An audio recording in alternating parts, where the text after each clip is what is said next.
Hello, I'm Noah Arsenault making this video on behalf of comics at SDSU. And today we're going to talk with Professor Elizabeth Pollard, or Beth, uh, and she is going to tell us a little bit about a class on Roman history. But before we get into that, you can introduce yourself.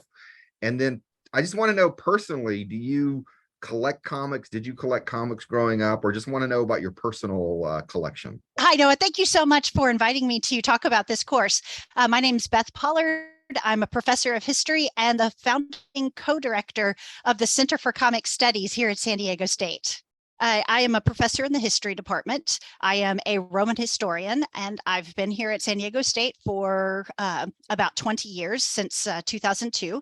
To answer your specific question about comics and comics collecting, I do collect comics. I am a frequent attendee at Comic-Con, and not just for the big studio events. I've been going to Comic-Con since about 2007, every year with the exception of the COVID cancellation. And I recently was reminded of my early love for comics when my mother sent me a collected edition of Wonder Woman that was printed in 1976. And on the cover page, I had written my name, Beth Ann. I was a Southerner, so everybody has a middle name. So Beth Ann Pollard, and I misspelled my last name. So you could say that I have loved comics since before I could reliably write my own name. So yeah, there you go. I am a longtime comic collector and lover. And generally, collectors frown upon comics with stuff written on them. However, in your case, this is an interesting personal artifact, so I'm sure it's very valuable to you. Okay, why don't you tell us about the class, the class you wanted to talk about, Roman history class? Thank you so much. Yeah, so this Roman history class, it is not technically a comics focused class, but it's what we're calling a comics related class. So the goal of the class is to teach Roman history from Rome's founding around 1000 BCE, all the way up through Rome's fall. We complicate the idea of fall around 500 CE. So it's 1500 years of Roman history taught at the upper division level. And the standard goals for a Roman history class are to make sure the events that have happened, the major developments, the major people, the source material for doing Roman history, the scholarship that has been done on Roman history. So the course has a lot of things that it's doing. And in the past couple of years, I began to realize that working with comics in the course was a fantastic way to hit some of those goals, to help students understand those events, to help them see some of the scholarly developments, and really interestingly, to hit a goal that I've wanted to hit for a long time, which is teaching students how to read ancient visualizations, ancient visual source material, like reliefs and grand monumental arches, something like the Column of Trajan, or frescoes, sarcophagi. There's a lot of visual evidence that comes from antiquity. And so I realized that comics and teaching modern comics alongside this Roman history helps students figure out how to read that ancient visual source material. So a long answer, but yeah, no, that sounds pretty, yeah. sounds like a pretty, I'm excited. That sounds like a pretty interesting course. And I can see the parallels with sort of ancient visual material and then modern graphic material. Yes. So you want to tell us about maybe a few specific comics or things that you're using or might reference in class? Yeah, sure thing. And I'll just do them one at a time. And if you have any questions, let me know. I love this stuff. So I could talk about this for a whole semester. So what I try to do when I select my comics for this Roman history class is to pick comics that show sort of tent posts along the development of Roman history, but also the scholarship about Roman history. So we're functioning on two layers here. So the first thing I want to share with you and give you a chance to see, and I'm hoping you can see it, is this yeah, comic that looks good. Perfect. So it's a comic that was created in 1927, created by a comic creator by the name of J. Carroll Mansfield Mansfield. So you can see his name right here in the top right. And what Mansfield was trying to do was to tell the history of the world one Sunday comics page at a time. And so he would, and this project took, about 2 decades for Mansfield. And of course, in doing this kind of project, Mansfield wanted to touch on the history of ancient Rome. And so I used this particular comic early in my semester to show something about early comics about Rome. So here we have something from 1927, and to give a sense of what comics looked like in the 1920s, especially a comic trying to do something historical. So this comic is incredibly simple, standard newspaper comic. It starts with a geographical focus, trying to get us into a particular part of the world, because of course Mansfield is going all over the world to tell his history of the world. And this comic has incredibly simple, regular paneling. So you've got 4 across, and you've got 3 rows of panels. So you've got these 12 panels, and there's a clunky use of word on the page. So you've got these huge blocks of text that are narrating the story of what's happening in this founding of Rome. And again, there's not a whole lot done. It's almost just like a picture book of Roman history. There's not a lot of clever use of an image to, not a lot of color in this particular version, not a lot of careful foregrounding, backgrounding, although there's a little bit of it in terms of fictive Roman buildings in the background. But when you look at this this example, it's typical of great man history. So it's telling the story of this great male founder of Rome, Romulus, and the episodes of Romulus's reign. And the women who show up in this comic, whether it's Sabine women grabbed from their families and forced to marry Romans to create a Roman population, or this traitorous Tarpeia who lets Roman enemies into the back gate of Rome to try to assault the city to get the wives back. Women are sort of this background component to drive the narrative forward. So this particular comic is just a great way to see 1920s comics about Rome, but also a moment in the way history about Rome was being written in the 1920s. What do you think, Noah, when you look at something like this? I'm just curious. It does look kind of old-fashioned, like what I would consider to be sort of a classic cartoon comic from that era. But I know exactly what you're talking about, the great man history. In my classes, I also emphasize the great moment, that we fixate on these moments as if this one moment happened all at once without precedent, and I think this kind of old stuff ties into that, what I consider an old-fashioned narrative.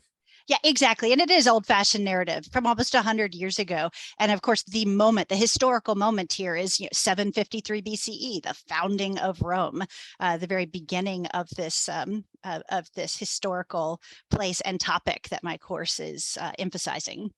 But I love the idea, though, of kids and grown-ups in the late 1920s waiting every week for their new page of Mansfield that they can carefully rip out of their newspaper and save up to create a history of the world. And he reminds you here at the bottom, if you save this page each week, you will have a complete history of man. So it's just terrific. All right, you got another one you want to share with us? I do, I do. Yeah, I've had so much fun finding these. I have to say that this has been an exciting scholarly enterprise for me to find these comics. These are not widely read. These are difficult to find comics material. And in fact, this comic, to find it, I had to dig into Alexander Street, which is one of the databases, the scholarly databases that our wonderful library subscribes to. So students, please use it or we lose it, these databases. But one of the comics I found that dates to the 1950s is this comic called let me scroll up to the top so you can see the front page of it. It's called Valor. And if you look at this comic from 1955, this looks like a historical comic, right? This is, and it's looking more like a comic. You've got differing panels. You're going to have a balance of caption and word. Vibrant things are happening with color. There's an attempt to show, motion and action and exciting historical events, and of course, the exciting historical activity here being gladiator matches. So to a casual reader, so if a parent picked this thing up and flipped through what their kid was reading, this would look like, wow, this is a historical event. This is historical treatment. We have gladiators doing battle. But then when you read closely, the sun flashed in the gleaming metal that sheathed Andronicus's right fist as it descended savagely. Skull as well. So interestingly, the violence and the bloodshed and the gore has shifted from the visual. We have the moment just as this violent action happens to the text. And so you've got some really interesting things happening in the interplay between word and image and what the reader is being asked to do to complete the story, the narrative of what's happening. And so I'll just scroll through this comic a little bit. It starts off very historical, or an attempt at historical. The Agrippina is this wonderful female character from first century CE, scheming empress type. There are actually two of them, both of them relatively scheming. But this comic leans into the scheming woman behind the throne model, which you can tell I like to do women's history. So we've gone from women as objects to now women as schemers behind the throne, and schemers driven by their sexuality. Agrippina sees this gladiator and she wants him, and she wants to go behind her husband's back in order to consummate a relationship with this gladiator. So this thing goes from violence to sexuality to violence again. We see this battle depicted. I'm going to scroll down a little bit more. This is a battle taking place in front of an imagined historical landscape. So this is a much more at least an attempt at a more historically accurate background. I'm going to scroll down a little. Again, women are being taken as captives. So we're sliding back into that women as objects, women as captive objects, enslaved objects. I'm just going to scroll till the end here of this comic, which is not which is part of this larger context of this arena story, where our gladiator jumps into the arena, turning his back on the empress, and attempts to save this enslaved woman from these wild animals. I mean, look at this, Noah. I mean, this woman tied with this is some eye-popping sexual imagery here going on here, sort of couched in the idea of, hey, this is what a gladiator match looks like. This is what Romans in the arena do. And of course, all of this is fueled by the 1950s sword and sandal flick. This is the moment where we have so many of those Italian films being made that are trying to show some element of Roman history, and it's always late first century BC, first century CE, gladiator or military conflict. So this comic here is just diving into the popular, appetite for this kind of sword and sandal flick or comic. What do you think, Noah? I mean, this is is this going to bring the youth out of their delinquency? I love all this stuff, but it's not. It's just a slight shift from the earlier gory horror stuff. Now they've just put sword and sandals and people with gladiators into it. Just sort of change the characters.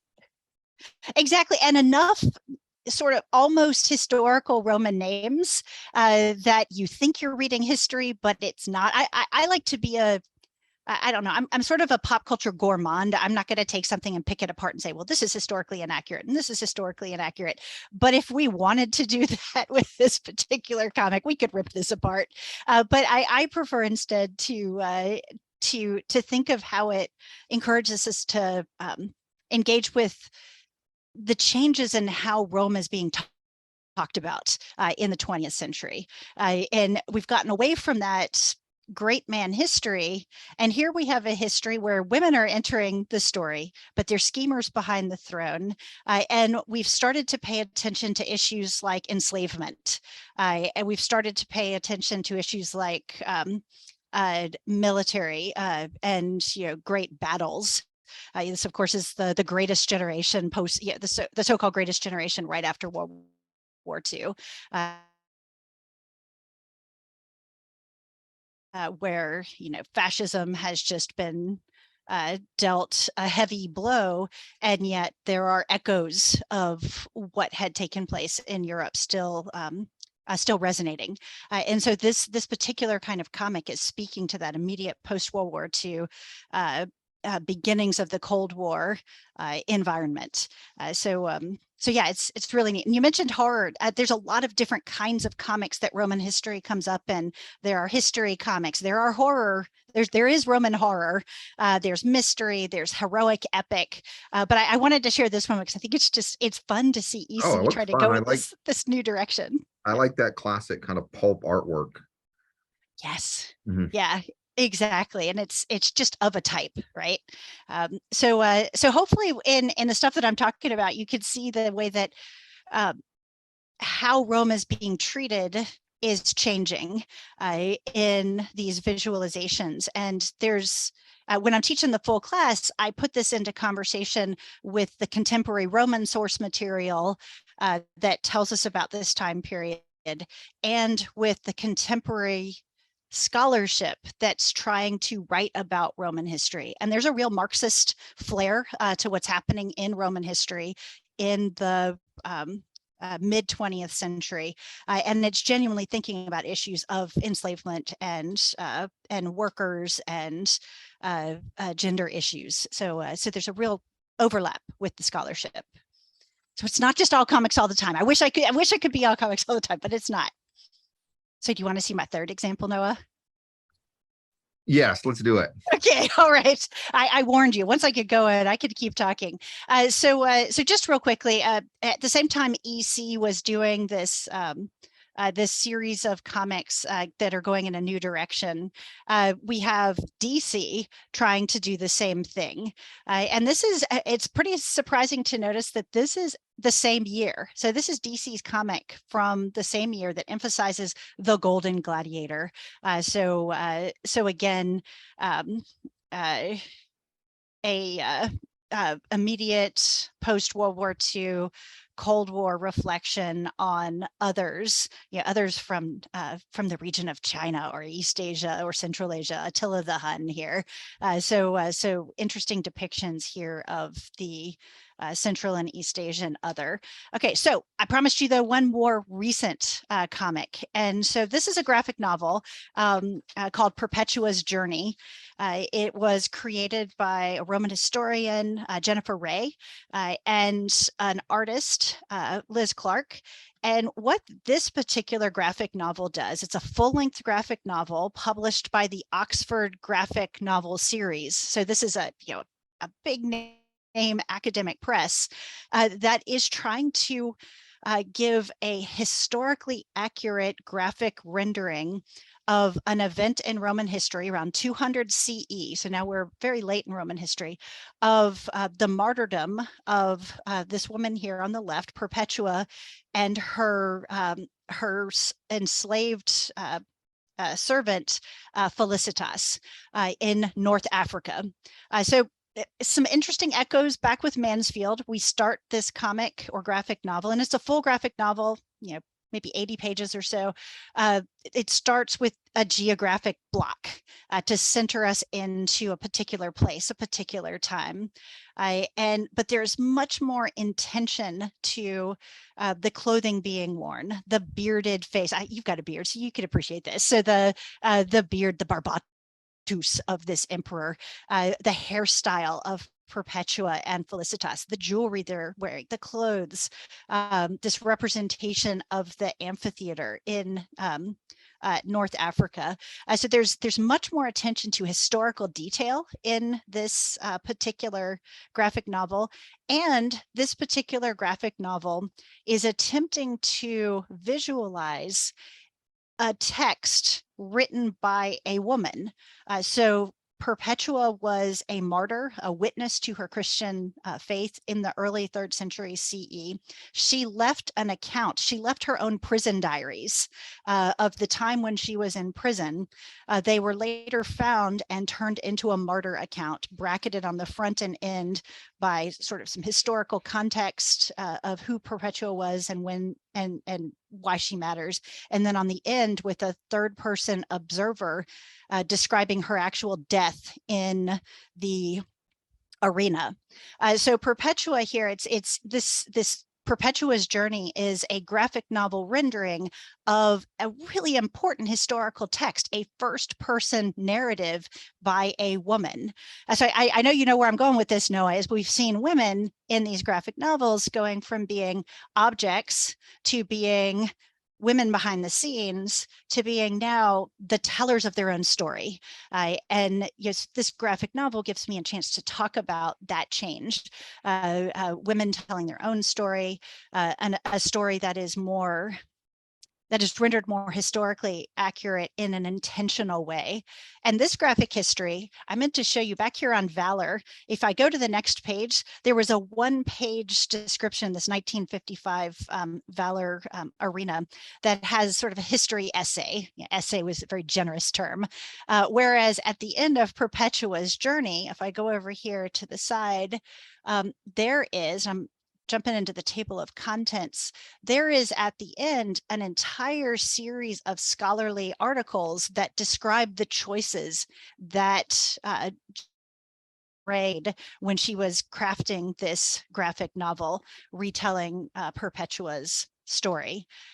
Another interesting intersection here is here in this last part of the story of Perpetua's narrative, we see the 2 of them in prison, Perpetua and Felicitas. We see Felicitas, Perpetua and Felicitas give birth, a very female activity in this particular context. And then we see them entering the arena. This is a very different sort of scene of woman's resistance, of death, of faith context. And we see the beasts that are that each of these martyrs is attacked by. And I'm clicking through here because I was hoping I could get to the scene of Perpetua with the bull that is sent out to kill her. So this is a very different scene than what we saw in Arena, where we have Theta, the enslaved woman, sprawled across the back of that bull in a very erotic, almost pornographic scene, whereas Perpetua is here being mauled by this bull, but standing up to it and facing her own death on her own terms, hand in hand with another woman, not with this protector gladiator who's standing next to Theta in the last example I showed you. So again, what I'm trying to show here is that when you look at comics about Rome, you can start to see changes in how Rome is dealt with in the 20th century through these graphic renderings. Any questions? I'm like blah, blah, blahing. I obviously love this stuff, Noah. Yeah. It sounds like the class does quite a bit. It's a history of Rome. Yes. People need to understand the basic history of Rome, but it's also a great class. It seems like a great class, like how we come to know history through modern retellings and how those tellings have changed over time. And then, of course, you also touch on issues of gender, and I'm sure other issues as well, and how that has changed when we tell the history of Rome. So you get an A+, Noah. That's exactly what we do right there. What is the name of the class? It's history. What's the number? So this is History 503, Ancient Rome. And I hope to see students take it. I love to talk about this material, and there's so much more I could say. And I was like, stop, don't say it. But there's so much more that the course does. But this is just a hint of the comic element of the course. Well, thank you. I think this is a good end note right here. Yeah. Thanks.